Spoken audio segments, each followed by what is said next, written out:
Hey, it's Norm from Tested.com. I'm still here at Comic-Con 2014. Not tired at all because I'm at the prop store booth. Yay. Stephen Lane, how you doing? I'm good, man. I'm good. It's good to see you again, mate. Great to see you. You guys have such an amazing collection in your warehouses of original props, only screen use, original stuff, and you come out every year at Comic-Con to bring some of this out. What do you have this year? Well, this year what we're doing is we're showcasing some really cool stuff that's going to be available in our live auction.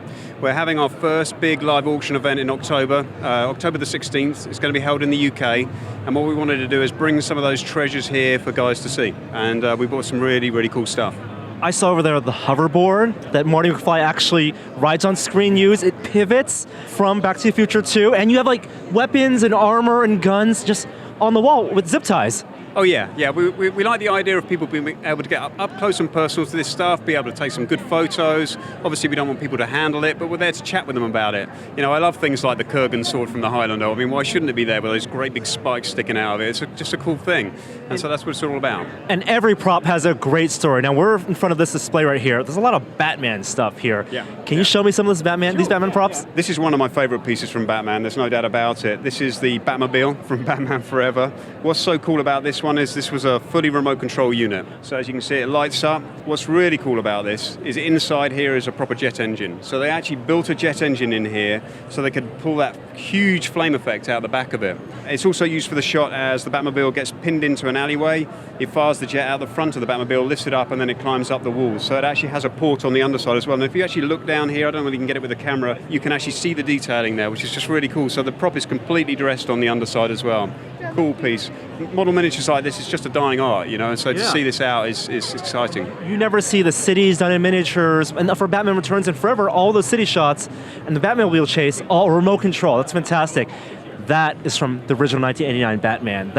The Joker helicopter. Sure. I mean, this is the one that was used for the Axis chemical factory sequence. So the Batmobile goes in, wants to blow it up, wants to kill the Joker, whatever he's trying to do, and then the Joker's up there. Ha, you didn't get me. That's the shot that this particular helicopter was used for. It's got powered rotor blades, lights, and everything else on it. It's fully functional as well. And I also noticed you have some cowls here. I know the DC booth, they have a lot of cowls from the Batman. They have some great stuff over there, man. Yeah, some originals, from 75th anniversary. But you guys have some original suits here too. Yeah. This one's a special suit, actually. I mean, this one is particularly identifiable because it's actually one of the suits that was used post-Batwing crash. And so, as you can see when you look at the suit, it's been completely teched with all the sort of flame effects, if you like. So you've got all the battle damage on here. You've got a rubber bat emblem here, which has got all this sort of tarnishing across it. And they made the bat emblem for this suit in rubber so that for the fight sequence, they don't want to smack it and crack it, because it would be a sort of a resin piece for the hero suits as well. But that's what makes this unique. You know, we can identify exactly which sequence this was used for, and it's just, you know, instantly recognizable. It's one of those things that when you watch the film, it looks so great, and the cape covers a lot of it, drapes over it. You never notice that some of it's armored and some of it's more flexible, so you allow Michael Keaton some movement. Maybe not head turning, but at least the arm movement. So but the rest of the body can move as long as his head and neck is like staying in one position. But I love this suit. It's a great piece, and again, this is going to be in our live auction in October. Oh my God! And that's the mask that Joker's girlfriend. Yeah, that's it. That's Jerry Hall's mask. Yeah, I mean, this is a great thing as well.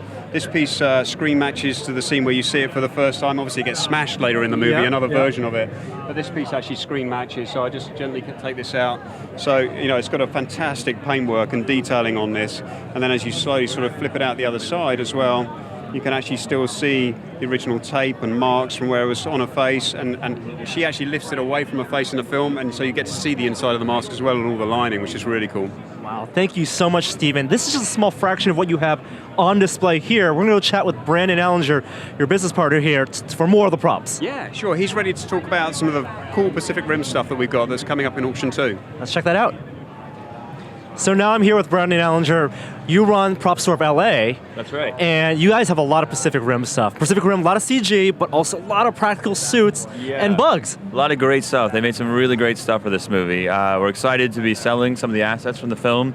At the end of August, we're going to be having the auction. We're working in conjunction with Legendary Pictures to present material directly to the fans, and we've got some really nice pieces. We've brought a selection of the highlights here today. This is Raleigh's helmet. This is one of Raleigh's hero helmets. This is actually a special effects helmet where the visor fills up with a fluid because there was a shot in the film where it's like a you know, like a blast shield type thing that comes in. And the way they did that, it's actually got fluid tubes running into it, and they pumped in like a thick gold fluid, like a paint or something. So was the actor, was he just exposed to the fluid where there's no shield and it's filled up? No, it's like it's a chamber. So just the visor. It's sort of like a thin fish tank, if you will, and just that visor gets filled up with fluid, which is a very clever way of doing it. That's only there for one shot early on in the movie. I know, and they built the helmet just for that. And then it's got the LED lighting. It's fantastic.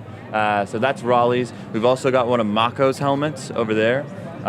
We've got a couple other great pieces here. In addition to the hardware, we have one of the kaiju skin mites. Wow, so this, if you guys remember in the movie, like it's Ron Perlman collects these things and then he resells them, and they look like they were moving in the movie. That's right. So this is actually a practical prop, and if I hit this little switch in here, you can see he does a little dance for us. Oh my God, it's an animatronic. It is, yeah, it's an animatronic piece. It's just enough to give it a little bit of life. So if there's a tank of these on film and you're seeing 6 or 10 of them together in a shot, they look like they're alive. So on the top, that's like a cast resin and then foam on the bottom, and machine on the inside? Yeah, I think that's right. You know, they've obviously built a complex mechanism into it. The interesting thing is it seems like all the mechanics inside are in balloons because they were submerged. So it had to be waterproof, I assume. Right, they took this out of a tank and then it's still writhing and moving. Right, that's right. You can actually see the machine move parts. Yeah, you can see some of the mechanics in there.